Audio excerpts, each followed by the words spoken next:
Thanksgiving is the time where everyone needs Mel Robbins' guidance. Okay. Okay. Help me navigate this Thanksgiving Day rabbit hole. I'll give you the situation and then help me direct emotional traffic. Okay. Because I basically asked all of the people here at the office, hey, what's going to happen during Thanksgiving? And we combined kind of what everyone is going through. Awesome. This is the Thanksgiving dinner stress test. We're at the Thanksgiving dinner table. Yeah. Dad is at the head of the table. Dad loves Donald Trump. The president has inevitably done something crazy that day, that week, dare I say that hour.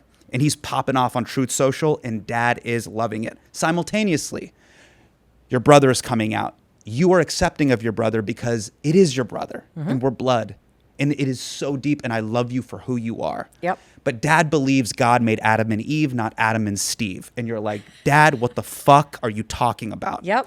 Simultaneously, your dad wants something from you. He just recently remarried a 21-year-old Hungarian woman. Okay. And he wants you to accept your Hungarian stepmom. You can't do that because you're twice her age. Okay. But before we start dinner, he wants to hold a moment of silence for Charlie Kirk. You then look over to your sister who wants to talk, but she hasn't taken her meds in 3 months and she wants to talk about gut health.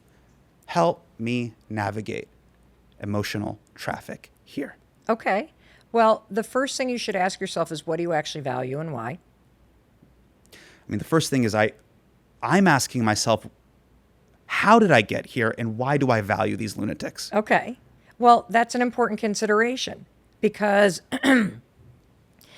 it's very important that you understand who you are, Yes. what you value, and why. And for a lot of us, even though we are related to people that are very challenging, whether it's their opinions or whether it's their behavior or Yes. whether it's the person that they're with, we still value family and we still see the value in trying to maintain a relationship with our family. Yes. I am a person like that. I really, for me personally, I value having relationships with my family. And look, I think everybody has challenging members in their family. Oftentimes, I feel like the reason why we have families is it teaches you how to love people you hate sometimes. And so the question becomes, are you going because you feel That's you the next have book. to? That's the next book. What do you mean? How to Deal with Family. You got to love people you hate. You do. What a brilliant title. Well, you do. And so here's the thing I want you to understand. Why are you going? Because I love them. Okay, but see, Yes. this gets back to the original joke. Yeah. What, you love Satan? You love that? See, two things can be true at once. Yes. You can love somebody and think they're a fucking moron. Oh my God. You can love somebody and be diabolically opposed to the fact that they have been spoon-fed all of these lies and crap from the 5% over here and the 5% over here that are screaming at each other. I feel like we live in a moment in society where our politics and our media are like abusive parents screaming at each other. And we're all like the kids under the covers upstairs, like, just make it stop. Yes. And so, first of all, you're going because you recognize that these people have always been like this. They've always been in your life. They've always had opinions that have been offensive. And the only way that you are going to ever actually get through to your dad or be able to have a conversation is to practice having it. And that even though you disagree with him, that there are certain times where it's important to you to be together. Yes. You get to decide whether you're driving there bracing. Yes. For me, I don't do that anymore. You want to know why? Because I say, let them. I know what's going to happen. So why am I bracing? So a lot of people will be listening to this on Thanksgiving weekend. Yep. And for sure, many siblings have decided to go to the fork in the road. Some siblings go, I am not coming home for Thanksgiving. Yep. And the other sibling is saying, I will go home and I will have a friendly conversation with my 21-year-old stepmother, Svetlana. Yes. Why are you doing that?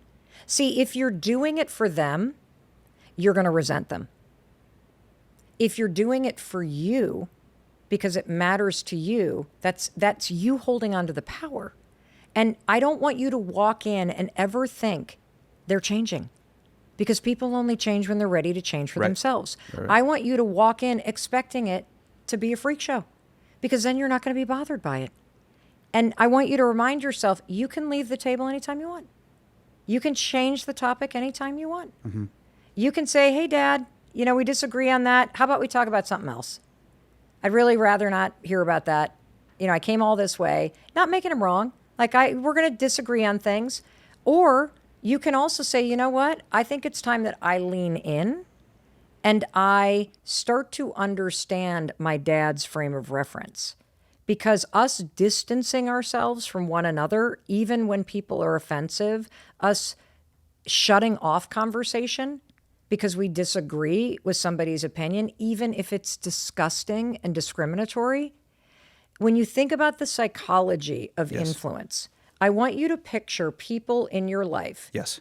And their brain. Your dad's brain, if that's the profile, just imagine his brain is full of red liquid. Let's just use that, okay? I don't know what it's full of. It's full. It's sludge, whatever. Okay? WhatsApp news articles. Okay, sure. It's just like all in. And keep in mind, your dad doesn't know that a quarter of the accounts online are bots.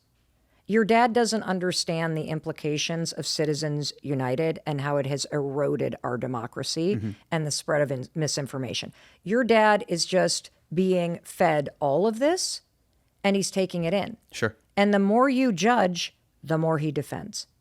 The only way that you actually get somebody to change their mind is when they think they're changing it for themselves. And the only way somebody is open, and this is very challenging to do, is if you want to go into the kind of psychological combat around this. Let's scrap at the dinner table. Okay, no, you're not going to. Because here's what you have to do first. If you imagine somebody's brain, whether it's blue or purple or red or what, filled with their ideas. Yes. If it's already full, they have no capacity for new ideas.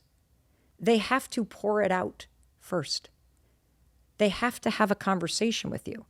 And we're so busy judging each other that we don't do the thing that's harder, which is to come from this notion of frame of reference. What is your frame of reference? Why do you believe that, Dad?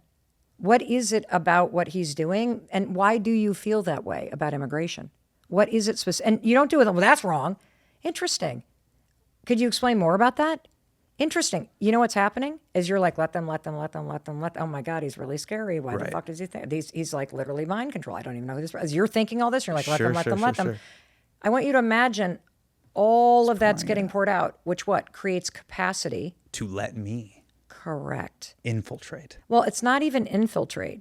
It's that I agree with this feeling that you have. And I think we just kind of disagree about the way to solve that issue. That's, do you see what I'm saying? I totally see what you're saying. And if we can't do that with our own family members, we will never be able to do this as a society. Hurry right away.